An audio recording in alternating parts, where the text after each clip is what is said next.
Hi Pre-Calc, happy Monday. We're going to be moving on with our exponentials and logarithm unit today. So the first thing that we're going to look at is solving exponential equations, and we're going to look at it in a couple of different ways, and then we're going to look at solving logarithms as well. So kind of big picture here, I want us to first think about extraneous solutions. So we've looked at solving several different types of equations, so linear, quadratic, polynomial, solving all of those different types of functions where the domain is all real numbers, right? So for those three examples, we did not have any extraneous solutions we needed to check for.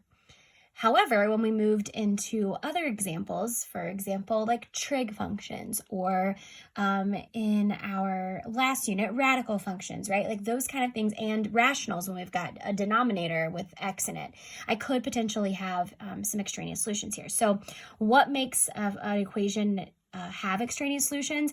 That would be if the domain is not all real numbers, right? So I need to first think, okay, well, for exponential equations, what does my graph look like? Well, I could have exponential decay, which starts out high and then it decreases this way, right? So it's got this horizontal asymptote. Could also start down low and then it could increase exponentially, right? But it's still got that horizontal asymptote. So when I look at this, my domain, does it ever stop going to the left? Nope. Does it ever stop going to the right? It's all real numbers for the domain. What about for growth? Same thing, goes to the left, goes to the right, forever, all real numbers. That means there are no extraneous solutions, right? So nope, I don't have to check because the domain is all real numbers. So why? The domain is all real numbers. So if we were in class, I'd ask you guys to come up with other examples, but I already talked about those. Linear, quadratic, polynomials, those are graphs that have all real numbers in the domain. Therefore, you're not going to have to check for extraneous solutions, right? So same thing here. You're going to notice when we go through the steps, you don't need to check. However, with logarithms, it's going to be a little bit different. So let's look at the first set here. So I have a common base for exponentials. Let's just kind of break this down a little bit simpler. So if I have 4 to the x equals 4 to the 5th. This exponential because I have x in the exponent, right? And I want to know what x is. Well, I can look at these and see, well, 4 to the x equals 4 to the 5. X has to be 5, right? So this is telling me I don't even need these bases at all. I can drop that base and bring down the exponent. I can only do that if every single thing has the same base, right?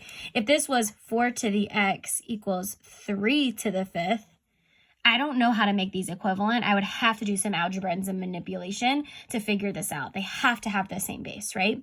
So if it is 4 to the x equals 4 to the 5th, I can use the one-to-one property. So if b to the x equals b to the y, then I can drop those bases and just say x equals y. All right, so let's look at number 1 and number 4 together.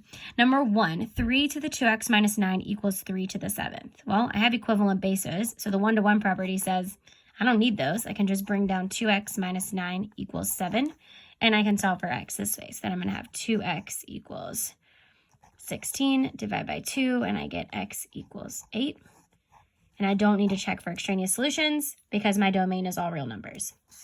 All right, let's think about number 4. So I'm going to have you guys try 2 and 3, but I also want to go over number 4 with you. So similar, I still have all the same bases, but I've got 4 bases now, right? So I got to figure out a way to combine my terms on the left and combine my terms on the right.